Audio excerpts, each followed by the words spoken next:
Welcome everyone. Thanks a lot for staying with us. You're watching Plain Speak with me, Shivani Gupta, and we're coming to you live from the CNN News 18 and Federal Bank Primetime Studio. It's been 11 days since the young doctor was brutally raped and killed in Kolkata's Arjikar Medical College. The horror has not only united the citizens of West Bengal, but the ripple effects are being felt far and wide across the nation. Doctors are on a warpath, with the Indian Medical Association taking the lead. Hospital services were crippled last weekend with protest marches and candlelight vigils held across India. OPD services were disrupted nationwide due to the 24-hour strike called by the IMA in protest. Now, the IMA has requested for a central law to protect healthcare workers and declaring of hospitals as safe zones with mandatory security measures. The Supreme Court, too, while taking up the matter today, said it was deeply concerned over the absence of conditions of safety for doctors and medical professionals across the country. The Apex Court also observed, as more and more women join the workforce, the nation cannot wait for another rape for things to change on the ground.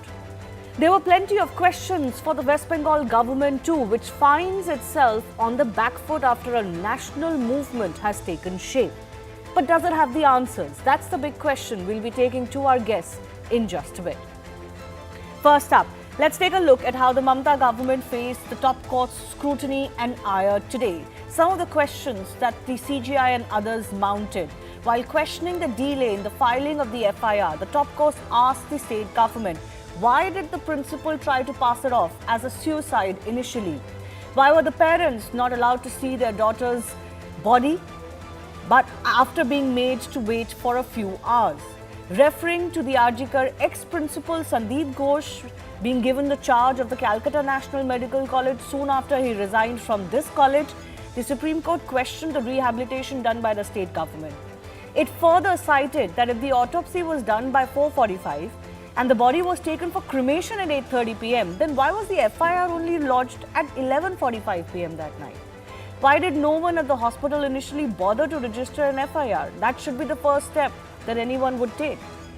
SC also wondered, why is it that there were these theories floating even though the autopsy was done by that afternoon? Was it not clear by the autopsy that was done that this was a case of rape and murder? Was there some sort of an attempt initially to spin the narrative or to even mislead the parents who have come on record to say that they were initially told that this could be a suicide? In fact, the victims' parents have made massive allegations against the principal, the entire department and the state administration as well. Parents have alleged that there was a deliberate attempt that was made to destroy evidence in this case. They've alleged that the principal, the entire department was involved in the conspiracy leading to their daughter's murder. Parents claim that their daughter was cremated in haste, further adding to the destruction of evidence theory. The parents also questioned the role of police on how they tried to close the matter quickly. Clearly, something was afoot. They've also highlighted the fact that the Chief Minister, Mamata Banerjee, has tried every possible way to stop the growing protest demanding justice for their daughter. And the entire government has now looked on the back foot.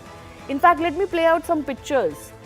Last week, remember, we saw a mob of about 7,000 attack peaceful protesters at Arjikar, even vandalize the building and try to destroy more evidence. Today, Kolkata police came down heavily on peaceful ABVP protesters. The protesters were marching to Swasthya Bhavan, State Health Department, in Kolkata's Salt Lake area, demanding the Chief Minister's resignation. But the state government did not pay heed to the Supreme Court observation, which asked it to refrain from unleashing its power on peaceful protesters. Remember, that is also one of the remarks made by the Supreme Court bench today. The big question we ask is this: the Supreme Court has come down very heavily on the Bengal government. Does it have the answers? And do those answers cut ice as far as this case is concerned? That we'll take to our guests. Here's the top story.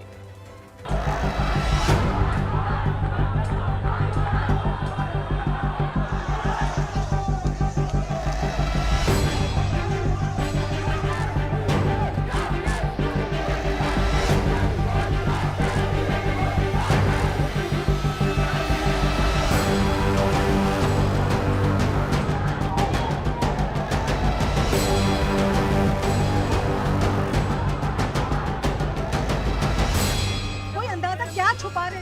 আমরা বলে দিয়েছি সব, principal, মানে assistant super, আমার মেয়ের VP, আমরা সবার নামে বলি। The Chief Justice of India in the hearing observed that the principal was promoted and reinstated. The Chief Justice of India observed that the state did not file an initial FIR of murder and rape. What do you have to say on the, the observation, the order which came from the Supreme Court? We are welcoming some of the decisions and some of the observations made by the Honorable Supreme Court of India.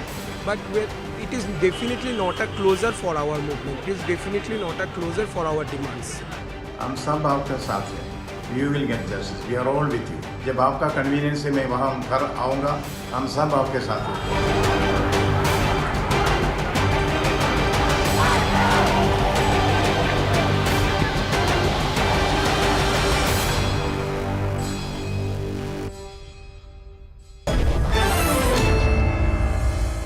Let's go across to our guest joining us, Shazia Ilmi, national spokesperson of the BJP. Shabnam Dey is a political analyst, leans towards the TMC.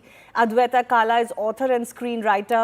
Dr. R.V. Asokan is president of the IMA. I do thank you all for your time. I want to begin with Shabnam Dey first. Shabnam, the response we've seen from the college first, then the police, then the state government, the party in power. I'm distinguishing both. And then, of course, you look at what what the police has been doing even today. It's been sending notices to people on social media.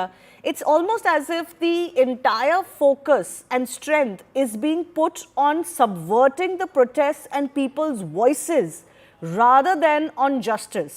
And that's exactly the question the Supreme Court was asking today. Shabnam. Good evening. Thank you so much for giving me an opportunity to showcase the real thoughts of Bengal. It's not a matter of fact that police is sending notice to the commoners who are protesting. The ground reality is that there are fake WhatsApp circulated, which is tensing the environment, causing violent terror. It is unfortunate and very sad and pathetic that I'm also the mother of the daughter, that a daughter has been passed away. Like brutal, means undergoing a brutal and rape and murder.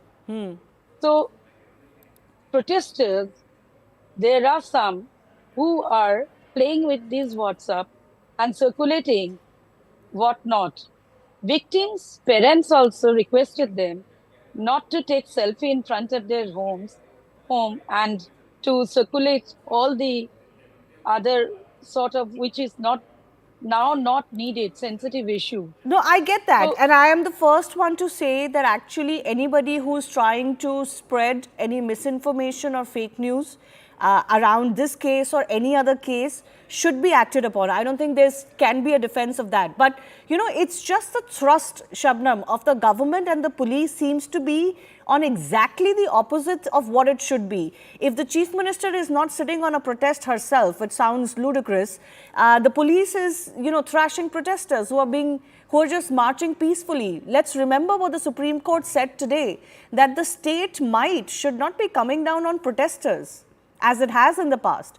I mean, we know what happened in that midnight vigil case, but even if I was to excuse that as the handiwork of, miscreants, this is the police that needs to cooperate with the public in letting out its anger and also being able to express its protest. That's what a democracy is. Shivani, one thing you will appreciate, and I am very thankful to your media also covering, when the vandalism started, and it was, which is not at all wanted by the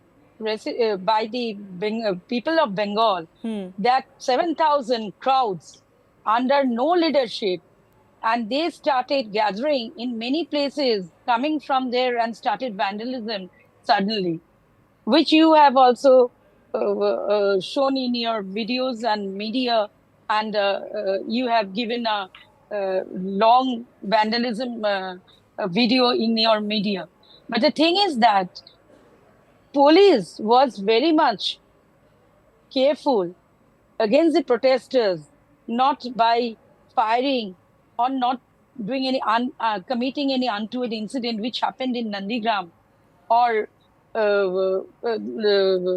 Asna or so many places, Unnan, Patras by UP government, MP government. But West Bengal government was very much alert and regarding their actions, police was in vigil.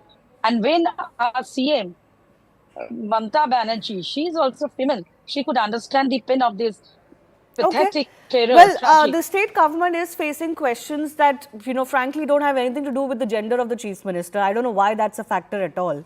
But Shazia Ilmi, what do you make of the defenses that are coming in from the TMC, the police, the administration, and the questions that were posed by the Supreme Court today? The Supreme Court only seems to be voicing the concern that many have voiced, which is that the focus of the state is either ensuring that this doesn't get out of hand, the protests don't embarrass them, or that, initially there was a suspicion that there was a thrust to take the investigation in the wrong direction. Disturbing. While I consider rapes and all the crimes against women a complete scar on our conscience, individual and national as a collective entity that we are as a people, I would say here in this particular case that for the first time we're seeing a head of a state actually defending the rapist by allowing destruction of evidence at several levels. Not just that, there are very objectionable comments being made and statements being made by Kunal Ghosh, by Udayan Guha, and by Arup Ghosh. And so much so that people are saying that if somebody asks for the resignation of Mamta Banerjee, we will break their fingers. So don't point a finger at us. Somebody is saying, Arup Ghosh is saying something like, he's telling the protesting doctors that if you're using the protests to roam around with your boyfriends, then don't come to me when there's an outrage against you. Not just that, he's saying you try to raise your hand and we will twist it. So I don't know what's going on here. Firstly, whataboutery doesn't help. But right now, here is a simple case of this party, of this government, of this CM actually protecting those who have gotten away after such a unspeakable, horrific murder and rape. And not just that, I mean, the girl's parents are talking about it. Something very important, Shivani, I want to add. You were talking about identity. And do you know who revealed the identity the first time around? It is a very famous YouTuber called Dhruv Rathi. He was pulled up, but by that time there were 66,000 likes. Can I tell you that? And he was pulled up and then he had to bring it down, but already, and there were 12,000 reposts. Where one of the first ones to reveal the identity of this this young doctor of ours, a young sister who lost her life, and in such a gruesome manner. So a lot needs to be done where that is concerned. The timeline. And for the first time, we're seeing complete and abject, denial of justice, and not just for the first time. I mean, obviously, we know there is more to it. Something is being covered up. You will talk about other rape cases, and you should. But I've never seen a chief minister go out of their way to destroy justice, evidence, and to subvert justice, like we're seeing in West Bengal. Yeah, no, I've never seen such a big game, a big match being cancelled, for example, just because, there could have been protests during that match and the police used law and order as an excuse to cancel that match. I mean, that's unheard of. But in any case, I want to go across to Dr. R.V. Ashokan as well. So the timeline is the biggest issue here. I'll come to your protests and what the court said in just a bit, and the larger issue of all doctor security across the country. But look at the timeline. The autopsy is done first. The body is taken for cremation on the same day after making the parents wait for the body for about 3 hours. The crematorium tells us that there were 2 other bodies in line, but the girl's body was cremated first. All those people who were up in arms during Hathras episode seem to have gone very quiet now. And then at much later, after that the FIR is lodged. So the suspicion is clearly, and the parents also suspect that in the initial few hours, when the body was discovered in the morning, there was an attempt to erase evidence, there was an attempt to divert the investigation, there was an attempt to somehow make it seem like what it wasn't. And the Supreme Court today outlined that timeline. That's the most important thing. Yeah, that is true. We had been with the parents, the parents of the victim. They said all these things personally to us. The way that it was delayed, the information was delayed, the way it was conveyed that it was a suicide, the way that they were made to wait for 3.5 hours, and ultimately the principal did not meet us. There's something certainly more than a normal rape. It's not a normal rape or a normal murder. There is something a big, some sort of antisocial activity which should have been there, which is exposing some of them. Now, whatever may be the identity of the person, even if our colleagues are going to be involved with that, Indian Medical Association and the medical fraternity will not associate with those criminals. Advaita, I want to come to you as well. You know, what is striking about this case is how politically convenient rape cases can be, or inconvenient, depending on whether you're in power or who's in power and where in power.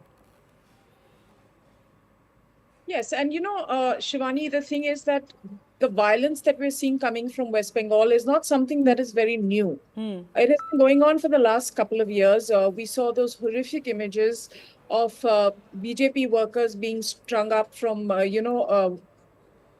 trees and hung to death, and very gruesome things. Most recently, we saw Sandesh Khali, where it was a case of mass rapes. Those accusations came forward.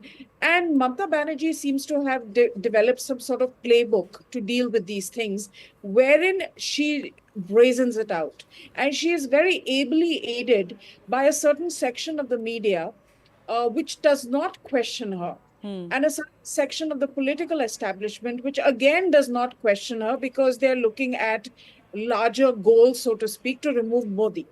So, with these two as crutches, she has brazened out a lot of horrific things that have happened in her state.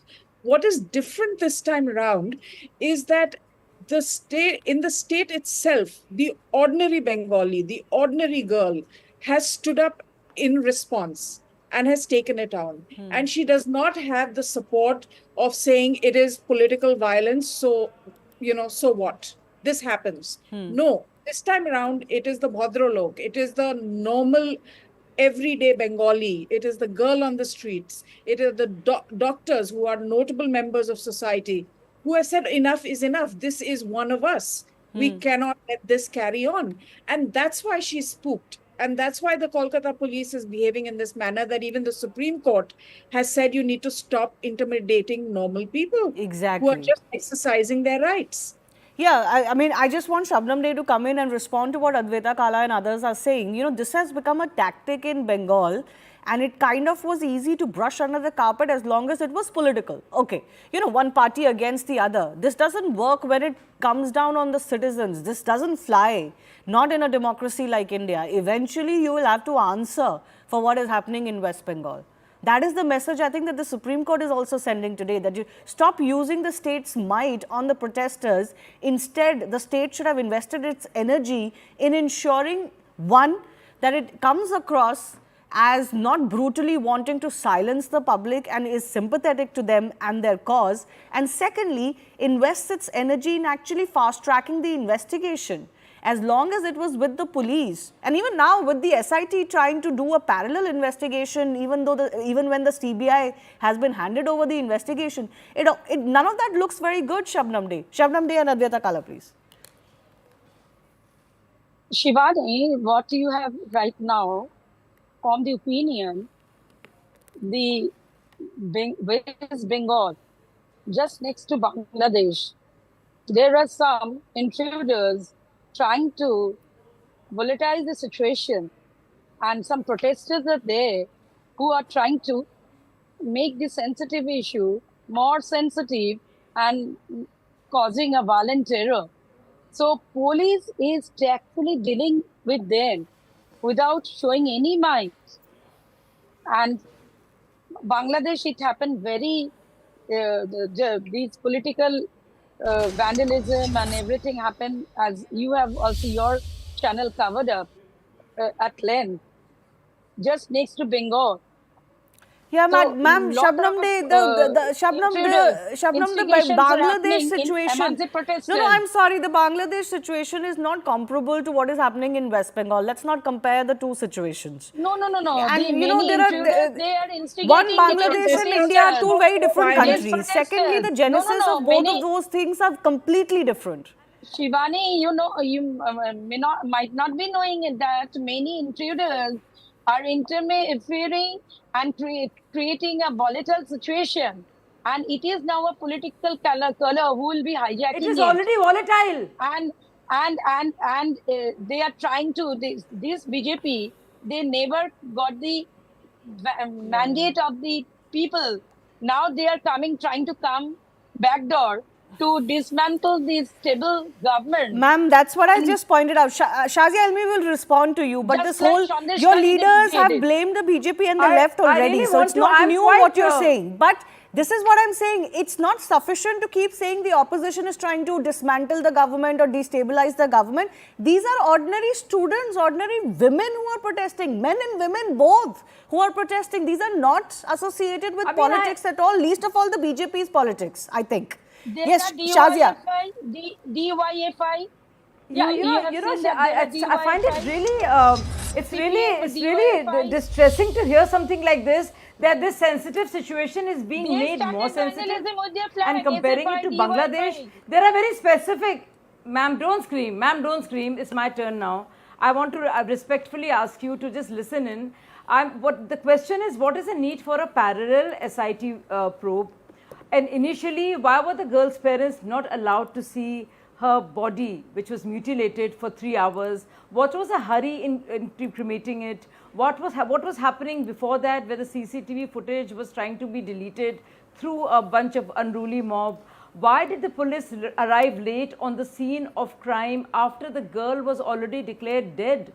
And not just that, why were phone calls made to the parents talking about suicide? Who are these people? Who are they protecting? That is a question, and it's gone beyond BJP and Congress now, ma'am. It's gone beyond everything, because there's students, there are regular folks who want to know this. So, don't allow anybody to do politics, but nobody is destabilizing you. Mamta is destabilizing her own government by giving into criminals. No. And rapists. So, that is a reality. Not at all. Because these protesters are now divided into many segments. But that's the case everywhere. Ma'am, Shabnam ji, that's the case everywhere.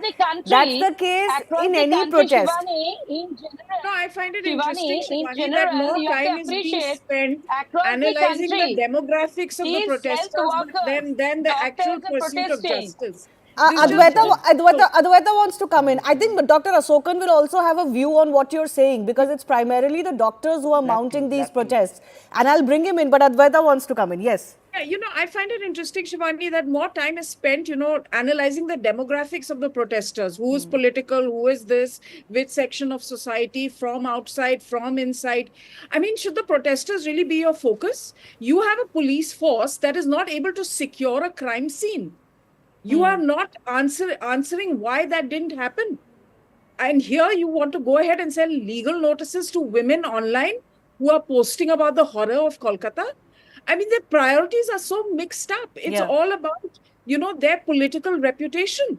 They don't care about what the police has not done. They don't care that the forensic team landed up at the crime site 5 hours after the crime and all the liquid and evidence had coagulated. These are relevant questions to be asked. But instead, they want to discuss the profile of the protester. No, and are only protests that are by people that are, part of your larger worldview legitimate protests?